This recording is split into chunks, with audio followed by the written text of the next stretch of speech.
መልስ አሰጥም በጣም ብዙ ሰው ካንተ መልስ እየጠበቀ ነው መልስ ምንድነው እውነት ነው የእፎይ ደም የኔ ያስተራየ ደም ብቻ አይደለም የዮሴፍ ደም ብቻ አይደለም መልሱን ካንደበቱ መስማት ከፈለጋችሁ እንግዲህ እንደ ካምፓኒ መልስ ለመስጠት ወስነናል ላሻችንን ኦሮምኛ ተናጋሪ ክርስቲያናት ወንድሞቼ እፈልጋችኋለሁ ለእናንተ የተደገሰውን የሞት ድግስ አዳምጠን እንመጣለን 99% የእስልምና እምነት ተከታይ ባለባት በሀገረ ቱርክ በዓለም የተጠመቀው ሁሉ በክርስቲያን ደም ሹመትም አይኖራችሁ ዕውቀትም አይኖራችሁ ጤናም አይኖራችሁ ሀብትም አይኖራችሁ ማርያም ስላለችችሁ ብቻ ደስ ሊላችሁ ይገባል እሷ ስላለችን ይበቃልናል ሰላም ጤና ይስጥልኝ ወደ ተከበራችሁ የኢኦቲ ሪአክት ቤተሰቦች እንደምቃችሁልኝ በአዲስ ቪዲዮ ተመልሼ መጥቻለሁ ዛሬ የምንመለከተው እንግዲህ በወንድማችን እፎይ ጉዳይ ሸቱ መለሰ ምን ያለው ነው የሚገኝ የሚለው ነገር ሶስተኛ ጥፋት ብየዋለሁ ነኝ የምንመለከተው የሚሆነው እንደዚሁም ደግሞ ወንድማችን እፎይ ደም የሁሉም ህዝበ ክርስቲያን ደም ነው ያሉት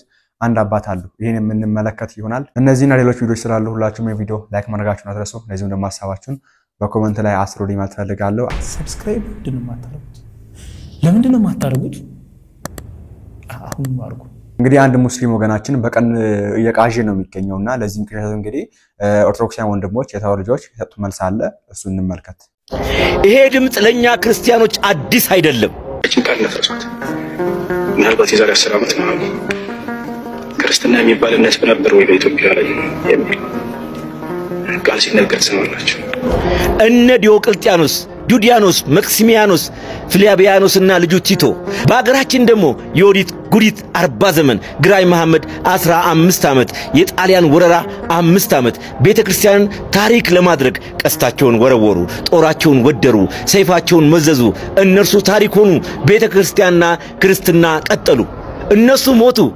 ቤተክርስቲያን ሕያው ሆና ትኖራለች የሲኦል ደጆች አያናውጧትምና ቃል ኪዳን ገብቶላታልና ክርስትናና ሚስማር ሲመቱት ይጠብቃልና ክርስቲያኖች ወገባችሁን ጠበቅ የእግዚአብሔርን ጦርቃ ልበሱ የመዳንን ራስ ቁር ድፉ ዝናራችሁን ታጠቁ በማንቀላፋት ጊዜ አትፍጁ ጭንቀት ነፍሷት ምናልባት የዛሬ 10 ዓመት ነው ክርስትና የሚባል እምነት በነበር ወይ በኢትዮጵያ ላይ የሚል ቃል ሲነገር ሰማላችሁ እየገደላችሁንም ቢሆን አለን በአራቱም መቅጣጫን ደቅጠል ያረገፋችሁንም ቢሆን አለን በአደባባይ የሞት አዋጅ ያወጃችሁብንም ቢሆን አለን ግራኝ መሐመድ ያላሸነፋትን ቅዱስ ቤተክርስቲያን የኦዲት ጉዲት ያላሸነፈቻት ቅዱስ ቤተክርስቲያንን እናንተ በ10 ዓመት ውስጥ ለማሸነፍ እንዳትሞክሩ የ3000 ዓመት ታሪክ ያላትን እቺን ቅዱስ ቤተክርስቲያን በ10 ዓመት ውስጥ ተዋግቶ ለማሸነፍ እጅጉን ያስፈራል አባቶቻችን ጸሎት ከኛ ይርቅም ክርስቶስ አለ እቺን ቃል ነፍሷት ምናልባት የዛሬ 10 ዓመት ነው ክርስትና የሚባል እምነት በነበር ወይ በኢትዮጵያ ላይ የሚል ቃል ሲነገር ሰማላችሁ ብዙ መሐይማን የሚመኙትን ነገር ነው የተናገርከው ብዙ መሐይማን ከመሐይሞች ውስጥ ደግሞ አንዱ አንተ ነህ ያልኩክ ነው እስኪ ኮፒ ሊንክ አርጉት በደም ተጣፋላችሁ እየተባለ ነው ከ10 ዓመት በኋላ ብዙ መሐይማን ከድሮ ጀምረው ኦርቶዶክሳውያንን ክርስቲያኖችን ሊያጠፉ በክርስቶስ ያመኑትን ሊያጠፉ ተነስተዋል ነገር ግን አልቻሉም ለምን መሰለ እኛ የምንሰብከው የምናመልከው የተሰቀለውን ክርስቶስን እውነተኛውን አምላክ ነው ከአንድ መሐይም የሚጠበቅ ንግግር ነው የሰማነው ለኛ ብርቃችን አይደለም ሜንሽን አርጉት ራሱ ቃል ነፍሷት ምናልባት የዛሬ 10 ዓመት ነው ክርስትና የሚባል እምነት በነበር ወይ በኢትዮጵያ ላይ የሚል እንግዲህ ወገናችን ያው ድራማውን ብሎት በድራማው እንግዲህ አላዋጣለው መሰለኝ ወንዶችን ወለተሃና የሚባል ወገናችን ወደ ከማልነት ተቀይሯል እኛ ያሰለምን ነው ምናምን ተተተተተይል ነበር ይሄ ወገናችንና አሁን ደግሞ እንግዲህ የዛሬ 10 ዓመት ብሎ ህልሙን ተናግሯል ሐሳብ ነው ይሄ እኔ እኮ በጣም እውነቱን እኮ ያቀዋል ሁሱ ማለት ነው ማለቴ በዚህ ረመዳን እንኳን 20% የሚሆነው ወጣት አየጾም አይደለም ምክንያቱም ለማን ነው ምን ጾመው እፎይ የሚያወራው ነገር በሙሉ ቁርአናችን ላይ አለ ስለዚህ ለማን ነው ምን ጾመው ኡስታዞቻችንን ስንጠይቅ በቂ መልስ አመልሱልንም ብለው እኮ ወጣቱ እኮ የጾመ እኮ አይደለም እየወጡም እየተናገሩ ነው እንደውም በድፍረት ማለት የደፈሩት ኤኒዌይስ ጥናት ምን ይላል እስኪ እንመልከት just want to remind you that there is a Muslim country እንግዲህ ይኸውላችሁ ይሄ ጥናት ምንድነው የሚለው በአህጉራችን አፍሪካ ሞሮኮ የምትባለው ሙሉ በሙሉ ሙስሊሞች ናቸው A lot of ግብጽ ex-Muslims እንደዛው ደግሞ who influence young 80% generation ሙስሊም open their ግን eyes to በአሁን see ሰዓት ላይ the real image of Islam. በተለይ ወጣቱ This ኒው country ጄኔሬሽን has ነው over 4 million ግማሹ ex-Muslims, men and women, which ሃይማኖት is አልባ at least ግማሹ ደግሞ ወደ 30% of ክርስትና the እየተመለሰ entire ነው ማለት ነው በተለይ population. ሞሮኮ And you can ሙሉ see በሙሉ the በሚወጣው data ማለት here. ነው ወደ Yes, 4 here I'm ሚሊዮን talking የሚሆን about በዚህ ዓመት Morocco. ብቻ Morocco ወደ ክርስትና is the ተመልሷል number ግማሹ ደግሞ 1 እምነት አልባ Muslim ሆኗል ማለት country ነው with the ጥያቄያቸው መልስ highest እያገኙ number of ስላልሆነ people ለጥያቄያቸው መልስ leaving እያገኙ Islam ስላልሆነ right now. እየተበታተኑ ነው ያሉት ማለት ነው እና እንግዲህ ወገናችን የዛሬ 10 ዓመት ያለው Egypt is ምናልባት number 2. I የራሱ will share more data about Egypt, and I will also share more about Morocco and why people are leaving Islam a lot and why they are being ትናንት ነው የመጣው ክርስትና ከ10 ዓመት በኋላ ተቆስ ነበረው ይባላል እውነትህን ነው እና በጣም እስቲ በዚህ ጉዳይ ላይ እናንተና ሐሳብ አስቀምጡበት እንደሚታወቀው እንደዚህ ወገኖቻችን በኦሮሚያ ባለማተብ የሚባል ነገር የለም ኦርቶዶክስ አይኖርም እስልምና ነው እንጂ የኦሮሞ ባለማተብ የለም ያሉ ወንድሞች ናቸውና እስቲ አንድ ወንድማችን ሰጠው መልስ አሰማችሁ የት ይርክ ነው ወደ ቤተ ክርስቲያን የኦሮሞ ክርስቲያን የለም ከማያውቁት ጋራ ምን አከራከረኝ የኦሮሞ ኦርቶዶክስ የለም የሚል ካለ ይምጣና ይሞክረኝ የኢትዮጵያ ኦርቶዶክስ ተዋህዶ ቤተ ክርስቲያን የኮራችባቸው ብፁዕ አባታችን አቡነ ጴጥሮስም ፊቼ ሰላሌ ነው ትውልድ ሀገራቸው እያየህ ተራመድ እየሰማህ አውራ ግልጽ ነው ገብቶናል በተዋህዶ ላይ የሚያሴሩት ሴራ አማራ ኦሮሞ ትግራይ እንዳትሉ የስላሴ ልጅ ነው ባለማተብ ሁሉ ትናንትናም ዛሬም ነገም ለዘላለም ቢመርህም ዋጠው በእምነት ብሄር የለም ወንድማችን እግዚአብሔር ስልቃሎትን ያሰማለን በነገራችን ላይ ይሄ ነገር ሲናገር እንደ ቀልድ ማየት የለብንም ከኋላ ያሴሩ ብዙ ትልቅ ሴራ አለ በነገራችን በተለይ በኦሮሚያ ክልል የተራ የሚገኙ በጣም ትልቅ ነገሮች አሉና እስቲ አንዱን ላሳያችሁ ከዘመሃል ኦሮምኛ ተናጋሪ ክርስቲያን ወንድሞቼ እፈልጋችኋለሁ ለእናንተ የተደገሰውን የሞት ድግስ አዳምጠን እንመጣለን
ጥያቄ ስለጠየቀ እፎይን እንዴት እንዳሳደዱት አይተናል እነርሱ ግን በቁጥር ብዙ ነን ብለው በሚያስቡበት አካባቢ ላይ ግን ክርስቲያኖች በዚህ መንገድ ነው መኖር ያለባቸው ብለው ህግ ያወጣሉ ለክርስቲያኖች እገሌን እንዲህ ብለህ ጥራ እገሌን እንዲህ ብለህ ጥራ እንዲህ ብለህ አውራ እያሉ ህግ ያወጣሉ እፎይ እስልምና ውስጥ ገብቼ እንዲህ ብላችሁ አውሩ እንዲህ ብላችሁ ጥሩ ብሎ ህግ አላወጣም ጥያቄ ነው የጠየቀው የተጻፈ ነገር ነው ያነበበው እነሱ ግን በእኛ አካባቢ ያሉ ክርስቲያኖች እንደዚህ ብለው መናገር አለባቸው እገሌን እንዲህ ብለው መጥራት አለባቸው ብለው ህግ ያወጡልሃል መልሰው ይሄን ካላደረክ ደግሞ ይዋጉሃል ከራስህ መጽሐፍ ከመጽሐፍ ቅዱስ ታሪኮችን ሰርቆ ወስዶ ቁርአን ውስጥ አስገብቶ የኔ ነብይ ነው ይላል ያንተ አይደለም ይላል ከዛ ደግሞ እኔ በማወጣልህ ስም ጥራው ያን ነብይ ይላል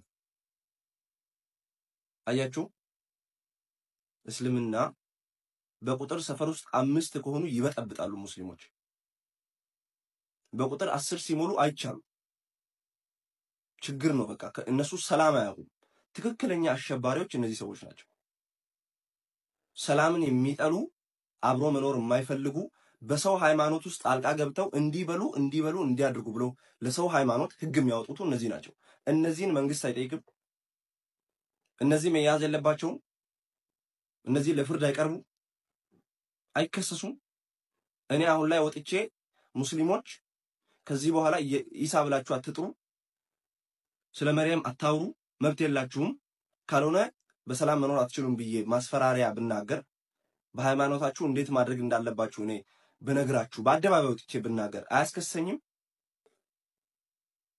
ስለዚህ እነዚህን ሰዎች ለህግ ማቅረብ አለብን። ለህግ እስኪቀርቡ ድረስ አናቆምም። እና እንደዚህ አይነት አጀንዳም ይዘው ነው ወንድማችን በዚህ ልክ ያወራም ይገኛል። ተጠፋላችሁ ከአስነት በኋላ ትኖሩም ተወስ ያለ ያለው እንደዚህ አይነት አጀንዳዎችም ስላሉ ነው ከጀርባና ጥንቃቄ ማድረግ ያስፈልጋል። የሚመለከቱ አካል እንግዲህ ይሄን ነገር አይቶ መልስ ይነጥበትና እንዲቆጣጠረው ለማለት ፈልጋለሁ። ወንድማችን እሱ እንግዲህ በጣም ውሸታም እንደሆነ ነገራችሁ ነበር። እስከምላችሁ በላይ ኢቭን ከነብዩ መሐመድ ጋር የማይስማማው ውሸታም ነው። ነብዩ መሐመድ እኔ እዚህ ነኝ ይያለ እኔ ምንድነው እናትና አባት ሲኦል ናቸው ይያለ እሱ ደግሞ አይ ገነት ናቸው ብሎ ከነብዩ መሐመድ ጋር የሚከራከር ወንድም ነውና እስኪ እሱ ነገር ላሳያችሁ። እንደ ጥያቄ ነበረኝ እኔ ግራ ገብቶኝ ነው የመጣሁት ለመጠየቅ እንቅልፍ አልወስደኛል። ጠይቅ። የውድ ነብያችን ሰለላሁ ዐለይሂ ወሰለም እናትና አባት የት ነው ያሉት? የነብያችን ሰለላሁ ዐለይሂ ወሰለም እናትና አባት ከአህለል ፈትራ ናቸው። አህለል ፈትራ ማለት ነው ያለፈውን ነብይ ያላገኘ ቀጣዩንም ነብይ ያላገኘ በመካከለኛው ዘመን ላይ የደረሰው ማለት ነው። እነዚህ ሰዎች ደግሞ ነገ የትንሣኤ ቀን ይጠየቃሉ ከአምላክ ፊት እንጂ በቀጥታ ጀሃነም ናቸው ተብሎ መወሰን አይደለም። ይሄ ነው ጀሃነም አይደለም ነው ማለት ከአህለል ፈትራ ናቸው። አቢ ወአቡከ ፊናር የሚለው ሐዲስ ያ ነገር አባታቸውን እናያሳደጋቸው አቡ ጣሊብ እርሱ ደግሞ ቀርቦለት ነበር። ነብይ አግኝቶ ነበር። እርሱን እንደ አባት ይጠራሉ። አረቦች አጎትን አባት ብለው ይጠራሉ። ያ ነው እንጂ አባታቸው አብደላህ ዒሳንም አላገኘም። ያለፈውን ነብይ ሰለላሁ ዐለይሂ ወሰለም አላገኘም አይደል? እናታቸው ማሚና እንደዛው ዒሳንም አላገኘም። ያለፈውን ነብይ ሰለላሁ ዐለይሂ ወሰለም አላገኘችም። የነብይነት ዘመናቸው ላይ አብደላህ የሞተው ነብዩ ሰለላሁ ዐለይሂ ሙስሊም ወንድማችን ለተጠየቀው ጥያቄ መልስ ለመስጠት በአደባባይ ሲዋሻ አይተነዋል። የነብዩ መሐመድ ቤተሰቦች በገሃነም አይደለም ያሉት መካከለኛ ቦታ ላይ ነው ያሉት ምናምን ብለው ሲዋሻ አይተናል። ነገር ግን ነብዩ መሐመድ በሐዲሳቱ ግልጽ አድርጓል። ምንድነው ግልጽ ያደረገው? አባቴ በገሃነመ እሳት ነው ያለው ብሎ በዚህኛው ሐዲስ ተናግሯል። ነገር ግን ሙስሊም ወንድማችን አባቴ በገሃነም ነው ያለው የሚለውን አባቱ የገዛ አባቱን ሳይሆን አጎቱን ነው አጎቱ እስልምና ተሰብኮለት እንቢ ስላለ ብሎ ሲዋሻ አይተናል። ይሄንን እንግዲህ ኢማሙ ነወዊ እንደዚህ ያስረዳዋል ጽሁፉን እንደምትመለከቱት This shows that whoever dies in the state of kufr will be in hell. ይሄ የሚያሳየው ማንኛውም በኩፍር ላይ ወይ እስልምና ሳይቀበል የሞተ ሰው ሁሉ ገሃነም እንደሚገባ ያሳያል ይልና and being related to the one who is close to Allah will not avail him anything. It also shows that whoever died during the fatra between Isa and Muhammad and was the follower of the way of the Arabs at that time በጊዜው የነበረውን የአረቦቹን ባህል እየተከተሉ የነበሩ ሰዎች ከሙሐመድ በፊት የነበሩትና ከኢሳ በኋላ የነበሩት which was idol worship ጣዖት አምልኮ የሆነውን ባህል ማለት ነው will also be among the people of hell. There is no excuse for the call not reaching them. እነሱን ጥሪ አልደረሰም የሚል ሰበብ አያስፈልግም በገሃነመ እሳት ይገባሉ ይላል ማን ኢማሙ ነወዊ በሰሂህ ሙስሊም ሸርሁ ላይ። ስለዚህ ስለ እናቱም ከታች ሲያስቀምጥ ስለ ሙሐመድ እናት ሲያስቀምጥ ከታች ምን ይላል? because she was a kafira ካፊር ነበረች ይላል። ስለዚህ ሁለቱም የት ናቸው? በገሃነመ እሳት ናቸው። ሙሐመድ ራሱ በገሃነመ እሳት ነው ያለው። አንተ ለወላጆቹ ታሽቃብጣለህ እንዴ? ሙሐመድ ራሱ በገሃነመ እሳት ነው ያለው። እንደዚህ አይነት ስግጥ ያለው ውሸት አደባባይ ላይ ተዋሻል እንዴ? ውሸታ በጣም የሚዋሽ ወንድማችን ነውና ወንድማችን እሱ እንግዲህ በእውነት ብትናገርና በክርስቲያን እስልምና ለማቆም በተሞከረ መልካም ነው ብያስባለሁ። አንተ በዚህ ልክ ተጠፋላችሁ ይያልክ ይሄ የሚያክ ክርስቲያን ያለባትን በ60 በ70 ሚሊዮን የሚቆጠር ክርስቲያን ያለባትን ሀገር ከ10 ዓመት በኋላ ተጠፋለች ሙስሊም ክርስቲያን የሚባል ነገር ነበረ ወይ ተብሎ ይቀራል የምትለው ይቅርና አንተ የእስልምና ተከታይ 99% የእስልምና ተከታይ የሆነባት ሀገር በአይነት መልኩ ክርስቲያን ተቀበሎች ነው አሰማክ። 99% የእስልምና እምነት ተከታይ ባለባት በሀገረ ቱርክ መጽሐፍ ቅዱስን ከቁርአን በማነጻጸርና እውነትን በመፈለግ ኢየሱስ ክርስቶስን እየተቀበለው በስሙ በማመን ደግሞ የክርስትናን ልጅነት በጥምቀቱ ያገኘው የአንድ ቱርካዊ አስደናቂ ክርስቲያናዊ ምስክርነትን በዛሬው የንጋት ኮከብ ሚዲያ ዝግጅት ይዤላችሁ ቀርቤያለሁ። እንደተለመደው ይህን የንጋት ኮከብ ሚዲያን ሰብስክራይብ በማድረግ የሚለቀቁ መረጃዎች ደግሞ ፈጥነው እንዲደርሷችሁ የደወል ምልክቷን በመጫን ከንጋት ኮከብ ሚዲያ ጋር አብራችሁ እንድትዘልቁ የምጋብዛችሁ ሙልጌታ ስዩም ነኝ። የተወለድኩት በቱርክ ሲሆን ሙስሊም እንደሆን ተደርጌ ነው ያደግኩት። እስልምና እምነቴ ደግሞ ባህሌና መታወቂያዬ ነበር። የእስልምናን እውነትን በተመለከተ ምንም አይነት ጥርጥርና ግራ መጋባት አድሮብኝ አያውቅም። በቁርአንና በመጨረሻው ነብይ በሙሉ ልቤ አምናለሁ። በህይወቴ ሁሉ ሙስሊም መሆን እፈልግ ነበር። ይህም ከሙስሊም ቤተሰብ ውስጥ በመወለዴ ሳይሆን እስልምና ለእኔ እውነት ስለነበር ነው። ከዚህም በላይ ስለ ሌሎች ሃይማኖቶች ለማጥናት ወሰንኩኝ። እኔም ሌሎች ሰዎች በእስልምና ለምን እንደማያምኑ እደነቅ ነበር። ስለዚህ በሌሎች ሃይማኖቶች የሚያምኑ ሰዎች በመደነቅ በመገረም እመለከታቸው ነበር። በተለይ ደግሞ የቱርክ ክርስቲያኖች አብዛኛው ህዝብ ሙስሊም በሆነባት ሀገር እነዚህ ጥቂት ክርስቲያኖች ለምን እስልምናን እንደማይመርጡ እውነትን እንደማይፈልጉ ጥያቄ የሆነብኝ ጉዳይ ነበር። ቁርአንን አነባለሁ። እናም ክርስቲያኖች ኢየሱስን ከእግዚአብሔር ጋር እኩል ስላደረጉት ብቻ ገሃነም ይሄዳሉ የሚለውን ሰነብ ተደነቅኩኝ። ለምሳሌ ያክል በቁርአን እንደሚከተለው ተጽፏል። እነዚያም አላህ እርሱ የመርየም ልጅ አልመሲህ ነው ያሉ በርግጥ ካዱ። አልመሲህም አለ የእስራኤል ልጆች ሆይ ጌታዬንና ጌታችሁን አላህን ተገዙ። በአላህ የሚያጋራ ሰው አላህ በእርሱ ላይ ገነትን በርግጥ እርም አደረገ። መኖሪያውም እሳት ናት። ለበዳዮችም ምንም ረዳቶች የላቸውም። ይህንንም ክፍል ልረዳው አልቻልኩም። ስለዚህም ስለ ክርስቲያን ጓደኞቼ ሳስብ እጅግ በጣም አዝንላቸዋለሁ። እኔም ስለ ክርስትና ብዙ ተጨማሪ ነገሮችን ተምሬና አውቄ ክርስቲያን ጓደኞቼን ለመርዳት አሰብኩኝ። አዲስ ኪዳን መጽሐፍ ቅዱስ ገዛውኝና ማንበብ ጀመርኩኝ። እውነተኛውም ዓላማዬ ስህተትን፣ ጥፋትን፣ ጉድለትን መፈለግ እንጂ እውነትንና ህይወትን ማወቅ አልነበረም ጉዳዬ። እንዲያውም ከመጀመሪያውም አልጀመርኩም። ከቅዱስ ጳውሎስ መልእክቶች ውስጥ አንዳንድ ምዕራፎችን ማንበብ ጀመርኩኝ። እያነበብኩ እያለሁ ትዳር በያዛችሁ ጊዜ የእናንተ አካል የትዳር ጓደኛችሁ ነው እና የእሱ ወይም የእሱ አካል የአንተ ወይም ያንቺ ነው የሚለውን ሐሳብ በእውነት በጣም ወደድኩት። እኔም አዲስ ኪዳን ለሴቶች ትልቅ ጠቀሜታና ስፍራ እንደሚሰጣቸው ተመለከትኩ። ማለትም አዲስ ኪዳን መጽሐፍ ቅዱስ ሴቶችን ሁለተኛ ደረጃ ዜጋዎች አያደርጋቸውም። ከዚያም ስህተትን ላገኝ እችላለሁ ብዬ ተገነዘብኩና በክርስትና እምነት በጣም ዝንባሌ አደረብኝ።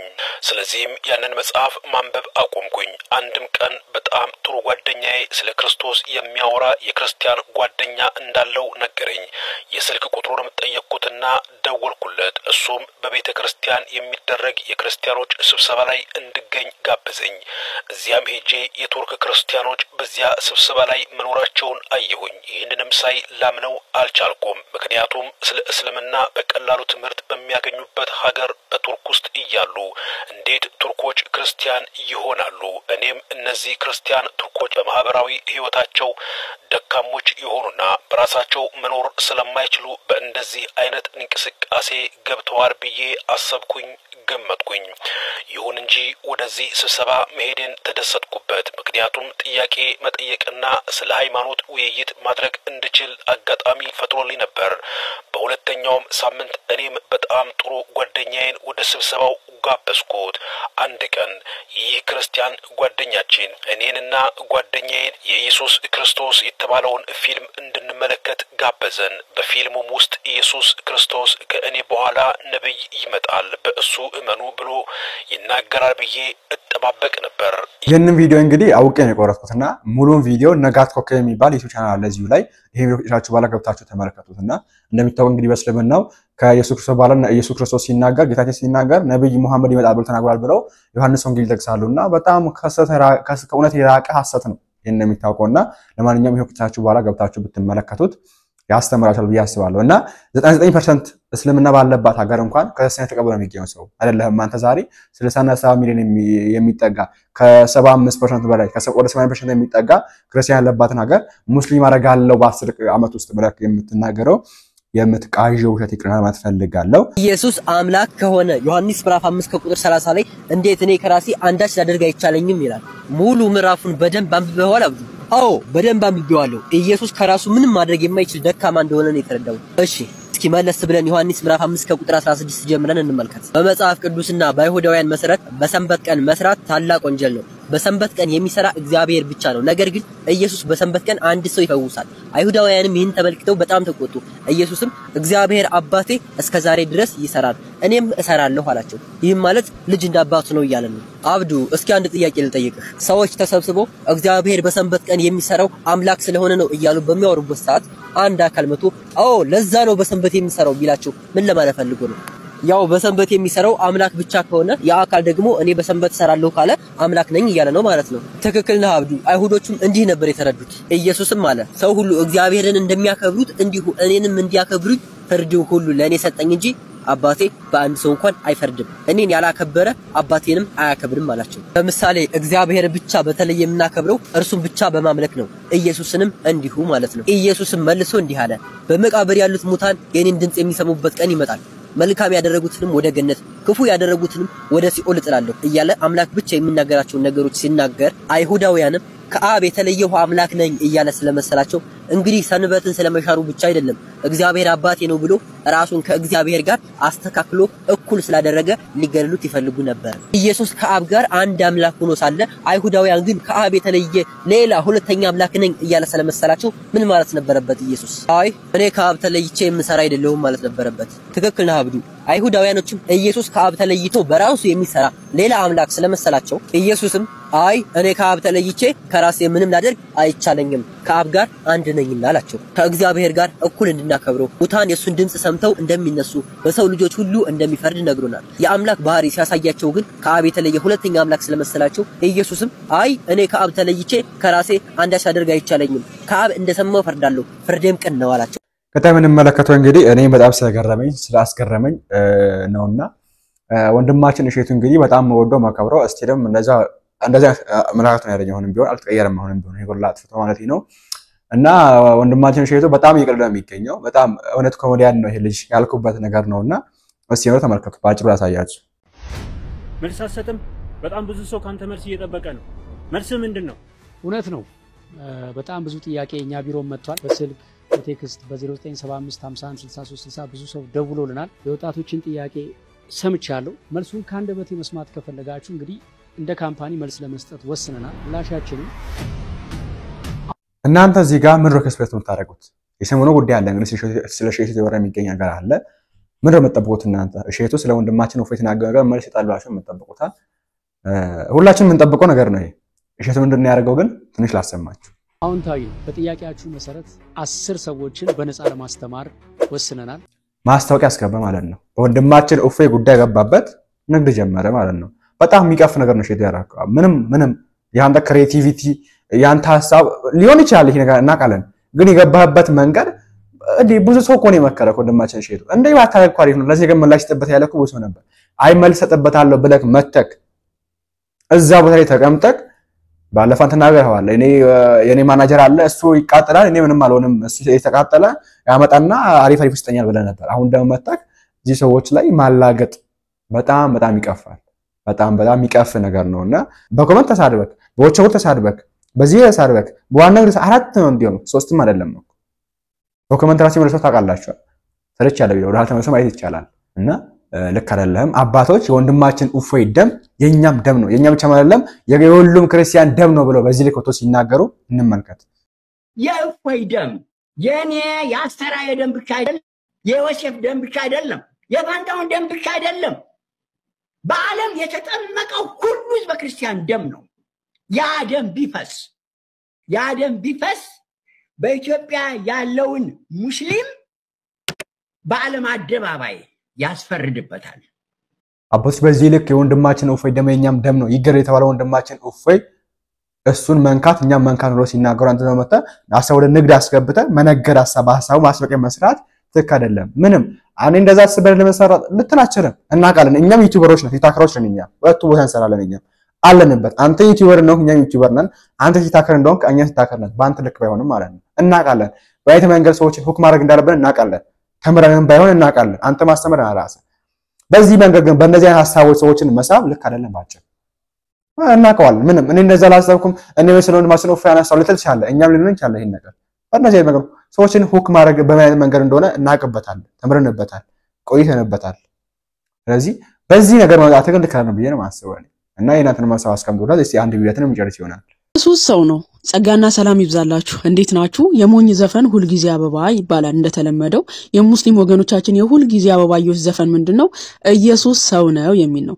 በመጀመሪያ ደረጃ ሙስሊም ወገኖቻችን ልታውቁ የሚገባው እስልምናችሁ ሳይመሰረትም በፊት የኢየሱስን ሰውነት በደንብ ጠንቅቀን የምናቅነን ለማያቅ ህዝብ አይደለም መታችሁ ኢየሱስ ሰው ነው የምትሉት እስልምና ሃይማኖት መሐመድ የሚባል አካል ሳይነሳም በፊት በሐዋርያት እሙን የሆነ ትምህርት ነው ጌታችን ኢየሱስም ራሱን የሰው ልጅ እያለ እየጠራ ያስተማረ እልፍ አላፍ ጥቅሶች አሉ መጽሐፍ ቅዱሳችን ላይ ያለ ነገር ነው ምናምነው ነገር ነው ግን እኛ ኢየሱስ ሰው ብቻ ነው ብለን አናምንም ኢየሱስ አምላክም ነው ብለን ነው ምናምነው ይህ አስቀድሞ የነበረው ፍጥረታትን ሁሉ የፈጠረው አምላክ ከስጋና ከደም ተካፍሎ ሰው ሆነ ብለን ነው ምናምነው ይሄ መጽሐፍ ቅዱሳዊ የሆነ ትምህርታችን ነው ሐዋርያው ቅዱስ ጳውሎስ እንደተናገረው በዕብራውያን መልእክቱ ምዕራፍ 2:14 ጀምሮ እንግዲህ ልጆቹ በስጋና በደም ስለሚካፈሉ እርሱ ደግሞ በሞት ላይ ስልጣን ያለውን በሞት እንዲሽር ይሄውም ዲያብሎስ ነው በህይወታቸው ሁሉ ስለ ሞት ፍርሃት በባርነት ይታሰሩ የነበሩትን ሁሉ ነፃ እንዲያወጣ ምን አለ በስጋና በደም እንዲሁ ተካፈለ ምኖችን ነፃ እንዲያወጣ በሞት ፍርሃት ውስጥ በባርነት ውስጥ በኃጢያት ውስጥ ያሉትን ነፃ እንዲያወጣ ምን ሆነ ሰው ሆነ በስጋና በደም ተካፈለ የአብርሃምን ዘር ይዟል እንጂ የያዘ የመላእክትን አይደለም ብሎ ይነግረናል ቅዱስ ጳውሎስ ስለዚህ ይህ አስቀድሞ በመለኮት የነበረው አምላክ ብቸኛው መለኮት የነበረው አምላክ ከስጋና ከደም ተካፈለ ያለ መጽሐፍ ቅዱሳችን ይነግረናል ስለዚህ እኛ የኢየሱስን ሰውነት አልካድንም ይህ አስቀድሞ የነበረው መለኮት ስጋን ተዋህዶ ሰው ሆኗል ብለን እናምናለን ለዛ ነው አሁንም ቆላሴስ ምዕራፍ 2 ቁጥር 9 ላይ በእርሱ የመለኮት ሙላት ሁሉ በሰውነቱ ተገልጦ ይኖራል የሚለን ስለዚህ ኢየሱስ ክርስቶስ ሰው ብቻ አይደለም አምላክም ነው በእርሱ የመለኮት ሙላት ሁሉ በሰውነቱ ምን ብሎ ይኖራል ተገልጦ ይኖራል ስለዚህ ጌታችን ኢየሱስ መለኮት ያልተለየው ሰው ነው ማለት ነው ስለዚህ አምላክም ሰውም ነው ያን እየነገርናችሁ ነው ለምንድነው ሰው የሆነው ስንል በኃጢያት ውስጥ ወድቀን የነበርነውን እኛን ሰዎችን ለማዳን ሰው ሆነ ብለን እናምናለን እንጂ እርሱ ሰው ብቻ ነው ብለን አናምንም ኦኬ ሰው ብቻ ነው ብለን አናምንም ስለዚህ ሙስሊም ወገኖቻችን መጣችሁ ሰው ነው ስትሉን እኛ ሰውነቱን መችካደን ኦኬ ሰው ብቻ አይደለም አምላክም ነው እርሱ አስቀድሞ ፍጥረታትን ይገዛ የፈጠረው አምላክ ነው በስጋና በደም የተካፈለውና እኛን የመሰለው በነገር ሁሉ ወንድሞቹን ሊመስል ተገባው እንዳለም ጳውሎስ እኛን የመሰለው ስለኛ ኃጢያት ሲል ነው ስለዚህ እርሱ አስቀድሞ ምን ያለ ነው የነበረ ነው መዝሙረ ዳዊት 130 ቁጥር 7 ጀምሮ ስትመለከቱ ከእግዚአብሔር ዘንድ ምህረት በእርሱም ዘንድ ብዙ ማዳን ነውና አለ እስራኤልን በእግዚአብሔር ይታመን እርሱም እስራኤልን ከኃጢያት ሁሉ ያድነዋል አለ ማን ነው ከኃጢያት ሁሉ የሚያድነው እግዚአብሔር ነው እኛን የወደቅነውን እስራኤላውያንን ያው እስራኤል ሲባል ደግሞ ሙስሊም ወገኖቻችን የሚያውቁት ሀገሪቱ ነው እኛ አሁን ለምሳሌ እስራኤል ዘነፍስ ነን ለምሳሌ ማለት ነው እንዴ እስራኤል ብላችሁ ደግሞ እዛ አገሩ ላይ እንዳትሄዱና እስራኤልን ከኃጢያት ሁሉ ያድነዋል ብሎ መዝሙር 130 ቁጥር 7 ላይ እንደዚህ ብሎ ይናገራል ከኃጢያት ሁሉ ያድነዋል የተባለው እግዚአብሔር ማን ነው ስንል ማቴዎስ ወንጌል ምዕራፍ 1 ቁጥር 20 ጀምሮ ስትመለከቱ መልአኩ ወደ ዮሴፍ መጥቶ የዳዊት ልጅ ዮሴፍ ሆይ ከእርሷ የተጸነሰው ከመንፈስ ቅዱስ ነውና እጮኛ ማርያምን ለመውሰድ አትፍራ ልጅም ትወልዳለች እርሱ ሕዝቡን ከኃጢያታቸው ሁሉ ምን ይላቸዋል ያድናቸዋልና ስሙንም ማን ትለዋለህ ኢየሱስ ትለዋለህ ስለዚህ ኢየሱስ የሚለው ስም የወጣለት መቼ ነው ጌታችን ኢየሱስም በስጋ ከተገለጠ በኋላ አዳኝ የሚለው ስም ይወጣለት ማለት ነው እርሱ አስቀድሞ በመዝሙር 130 ላይ እስራኤልን ከኃጢያት የሚያድነው ማን ነው ተብሏል እግዚአብሔር ነው በስጋ የሚገለጠው ስለዚህ ያ እግዚአብሔር ስለሆነ በስጋ የተገለጠው ህዝቡን ሁሉ ከኃጢያታቸው ያድናቸዋል የሚወለደው ልጅ ህዝቡን ከኃጢአታቸው ያድናቸዋል ብሎ መልአኩም ሲያበስር እንመለከታለን። እንግዲህ ከኃጢአታቸው የሚያድናቸው እግዚአብሔር ነው ተብሏል። ከእግዚአብሔር ውጪ ደግሞ መድኃኒት የለም እንደሚታወቀው ትንቢተ ሆሴዕ ምዕራፍ 13 ቁጥር 4 ላይ ከተመለከታችሁ እኔ ግን ከግብጽ ምድር ጀምሬ አምላክ እግዚአብሔር ነኝ ከእኔም በቀር ሌላ አምላክ አታውቅም ከእኔም በቀር መድኃኒት የለም ብሏል። ስለዚህ ከእርሱ ውጪ መድኃኒት የለም። ያ እግዚአብሔር መድኃኒት ሆኛ ያድናቸዋለሁ ህዝቡን ከኃጢአት ያድናቸዋል የተባለለት እግዚአብሔር ስለሆነ በስጋ የተገለጠው መልአኩም ለዮሴፍ መጥቶ ምን አለው? ህዝቡን ሁሉ ከኃጢአታቸው ያድናቸዋል አለ።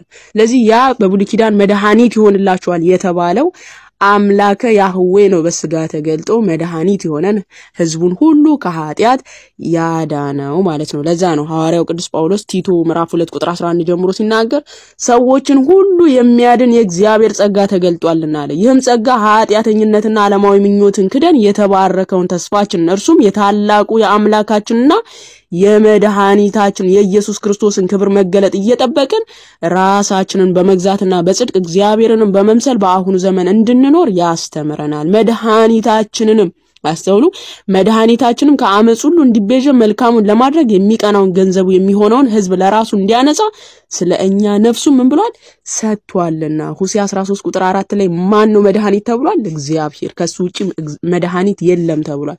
ያ ከኔ ውጪ መድኃኒት የለም ያለው አምላክ ስለሆነ በስጋ የተገለጠው ምን ተባለ? የታላቁ የአምላካችንና የመድኃኒታችን ተባለ። ያ በነቢያት ላይ ሲናገር የነበረው ከኔ ውጪ መድኃኒት የለም ብሎ ሲናገር የነበረው አምላክ ስለሆነ በስጋ የተገለጠው ታላቁ አምላካችንና መድኃኒታችን ተብሎ ተገለጸ። መድኃኒታችን ከአመጽም ሁሉ እንዲቤዠን መልካሙን ለማድረግ የሚቀናውን ገንዘቡ የሚሆነውን ህዝብ ለራሱ እንዲያነጻ ስለኛ ምን ብሏል? ነፍሱን አሳልፎ ሰጥቷል አለ። ስለዚህ መድኃኒታችን የሆነው ያ አምላከ ያህዌ በትንቢተ ሆሴዕ ምዕራፍ 13 ቁጥር 4 ላይ ከኔ በቀር መድኃኒት የለም ያለው አምላክ ነው በስጋ የተገለጠው። እርሱ አስቀድሞ የነበረ በቅድምና የነበረ አምላክ ነው። ቅዱስ ጎርጎርዮስ ሃይማኖተ አበው ምዕራፍ 35 ቁጥር 22 ጀምሮ ስትመለከቱ እንዲላል ከዘመን አስቀድሞ በቅድምና የነበረ ዛሬ ሰው የሆነ አምላክ ይህ ነው አለ። እርሱም መለኮቱ ከትስብእቱ ከመለኮት ሳይለይ ለዘላለም ይኖራል። ለዘላለም ምን ይላል? ይኖራል። እርሱ አንድ ብቻ ነው። እርሱ ማ ብቻ ነው?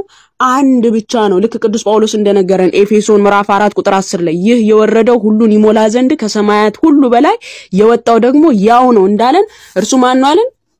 እርሱ አንድ ብቻ ነው። ከሰማይ የወረደው ነው ወደ ሰማይ የወጣው አንድ ብቻ ነው። በዚያ ወራት ከአብርሃም ስጋን ይዋሃድ ዘንድ ወደደ።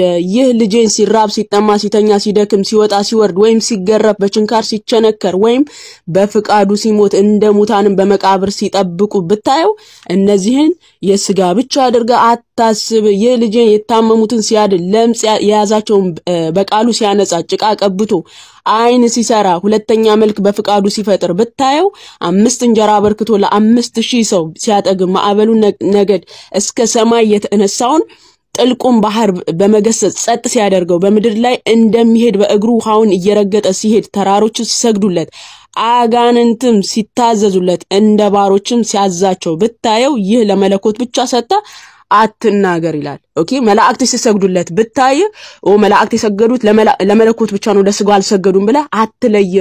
ምክንያቱ ሲባል እንግዲህ መላእክት የሚሰግዱት ለእግዚአብሔር ለአምላክ ብቻ ነው። መጽሐፈ ነህምያ ምዕራፍ 9 ቁጥር 6 ላይ የሰማይ መናፍስት ለአንተ ብቻ ይሰግዳሉ ነው የተባለው። ለአንተ ብቻ ነው ይሰግዳሉ የተባለው ለማ ለእግዚአብሔር። ስለዚህ ያ እግዚአብሔር ስለሆነ በስጋ የተገለጠው ዮሐንስ ራእይ ምዕራፍ 5:11 ላይ ለበጉ ሲሰግዱ እንመለከታለን። ለማ ለጌታችን ለኢየሱስ መላእክቶች ማለት ነው። መላእክቶች እንዲሁም ዕብራውያን ምዕራፍ 1 ቁጥር 6 ጀምሮም ስትመለከቱ መላእክት ለጌታችን ለኢየሱስ ሲሰግዱ እንመለከታለን። ስለዚህ መላእክት ሲሰግዱለት ብታይ ለመለኮት ብቻ አድርገ አትስጥ። ምክንያቱስ ይህ አምላክ ይህ መለኮት ስጋን ገንዘቡ አድርጎ ተዋህዶታል አንድ አካል አድርጎታልና። ስለዚህ ክርስቶስ ኢየሱስ ሰው ብቻ አይደለም አምላክም ነውና ሙስሊም ወገኖቻችን መለኮትነቱን ይነጥሉና ሰውነቱን ብቻ ይዘው ሰው ነው ይሉናል። እኛ ሰው ብቻ ነው ብለን አናምንም። መለኮትም ነው አምላክም ነው ሰውም ነው ያን ነው ምናምነውና ኢየሱስ ሰው ነው ስትሉን እንደውም ማናምነውን ትምህርት እያመጣችሁ ምን ነግሩን ይመስል የሞኝ ዘፈን ሁሉ ጊዜ አበባ እንደተባለው ሁሉ ጊዜ ባትዘፍኑት እንደው ብትሻሻሉ መልካም ነው በሚል ነው። ጸጋና ሰላም ይብዛላችሁ። ለታችን ማማዬ ቀሎት ያሰማልን ጸጋና ደም ይስጥልን። የዛሬያችን ይመስል ነበር። በቪዲዮአችን አውብር ተማራችሁበት ቁም ነገር ወሳችሁበት አዲስ ነገር እንዳጋችሁበት አልተጠራጠርም። በቀጣይ ባሪፍና በአስተማሪ ቪዲዮ እስከምንገናኝ ድረስ ሁላችሁም ቪዲዮ ላይክ እና ሼር ሰብስክራይብ ማድረጋችሁን እንዳትረሱ። የግዜታው ከእናንተ ጋር ይሁን። ቸር ቆዩልኝ።